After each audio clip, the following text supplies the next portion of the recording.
Hello students, কি অবস্থা সবার?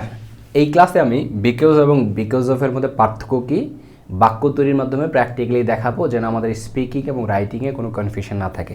অনেক শিক্ষার্থীরা প্রায় সময় এই জিনিসটা নিয়ে কনফিউশনে থাকেন। এই আলোচনাটা আপনারা আমার যে রাইটিং এক্সপার্ট বই, এই বইয়ের 284 নাম্বার পেজে পেয়ে যাবেন।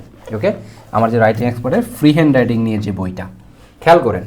প্রথম পার্থক্য হচ্ছে বিকজ মানে বোঝায় হচ্ছে কারণ। আমি একটু ভিন্ন কালার নেই, কারণ। আর বিকজ অফ মানে হচ্ছে কারণে। কারণে অর্থগত পার্থক্য আছে। এই বিকজ অফের পরিবর্তে আমরা অ্যাডভান্স রাইটিংয়ে ডিউ টু ব্যবহার করি। এই আলোচনাটাও রাইটিং এক্সপার্ট বইয়ে আছে, একই জায়গায় ডিউ টু ব্যবহার করি, একটু পরে দেখাবো আমি। খেয়াল করেন, কারণ এটা একটা পার্থক্য। দ্বিতীয় হচ্ছে বিকজ অফের পরে একটা ফুল সেন্টেন্স হয়, সেন্টেন্স। আর বিকজের পরে একটা ফুল সেন্টেন্স হবে, আর বিকজ অফের পরে ফ্রেজ হয়, ফুল সেন্টেন্স হয় না। এখানে স্ট্রাকচার ওয়াইজ এভাবে আলোচনায় কিছুই বুঝবেন না, আমরা সেন্টেন্স দিয়ে দেখি। ধরেন আমি বললাম আজকের ক্লাসটা ক্যান্সেল করতে হবে আমাকে, তাহলে আই হ্যাভ টু ক্যান্সেল। আমি ধরলাম I have to cancel, I have to cancel cancel the class. ধরেন এতটুকুই দিই, আমাকে ক্লাসটা ক্যান্সেল করতে হবে। I have to cancel the class, আমাকে ক্লাসটা ক্যান্সেল করতে হবে। কারণ কি? কারণ আম সিক টুডে, আমি আজকে অসুস্থ। আম সিক টুডে, আমি আজকে অসুস্থ। তাহলে এখানে কারণ বোঝাইতেছে। দেখেন, I have to cancel the class, আমাকে ক্লাসটা ক্যান্সেল করতে হবে কারণ because I am sick today. তাহলে দেখেন তো, বিকজ অফের পরে বিকজ দ্বারা বোঝাইছে কারণ, এবং বিকজ অফের পরে একটা পুরো সেন্টেন্স আই এম সিক, আমি অসুস্থ। বিকজ দিয়ে আরেকটা সেন্টেন্স দিই আপনাদেরকে।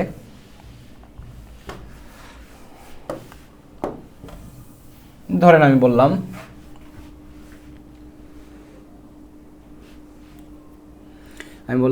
হি ওয়াজ ফায়ার্ড ফ্রম দ্য জব। চাকরি থেকে তাকে ফায়ার করা হয়েছে। হি ওয়াজ ফায়ার্ড, পেসিভ ভয়েসে করছি আমি। ফ্রম দ্য জব, চাকরি থেকে তাকে ফায়ার করেছে। কারণ কি? Because he didn't have proper experience অথবা প্রপার স্কিলস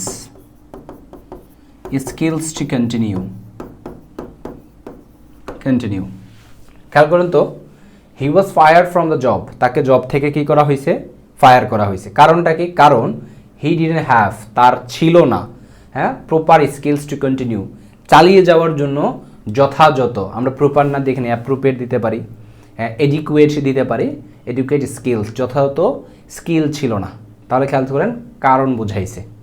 ওকে, এখন আমরা আসি হচ্ছে বিকজ অফ দিয়ে আপনার পুরো কারণ হবে, মানে পুরো হবে না। যেমন আমরা যদি বলি we had to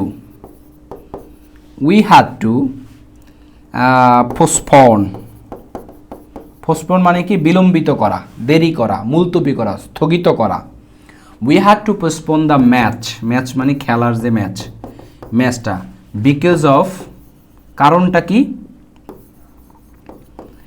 because of heavy rain, ভারী বর্ষণের কারণে। খেয়াল করেন, we had to postpone the match because of heavy rain, ভারী বর্ষণের কারণে। এই যে কারণে বললাম, অর্থটা কি হইতেছে? কারণে, ভারী বর্ষণের কারণে আমাদেরকে ম্যাচটা মুলতবি স্থগিত করতে হয়েছিল। হ্যাড টু এইসব সকল আলোচনা রাইটিং এক্সপার্ট বইটাতে আছে। আচ্ছা, তাহলে এই যে কারণে বুঝাইছে, সেম ইয়াতে আমি বিকজ অফ না বলে আমরা চাইলে উই ক্যান অলসো সেই due to the heavy rain. আপনারা এখানে দা দিতে পারেন একটা, due to the heavy rain, ভারী বর্ষণের কারণে। আপনারা ওই যে এখানে আরেকটা সেন্টেন্স দিছিলাম না আমরা বিকজ দিয়ে, আমরা চাইলে এটাকে I have to cancel the class because of being ill today, আমরা এটা চাইলে এটা বলতে পারবো because of because of my illness বা সিকনেস, হ্যাঁ, বিকজ অফ মাই সিকনেস, আমার অসুস্থতার কারণে।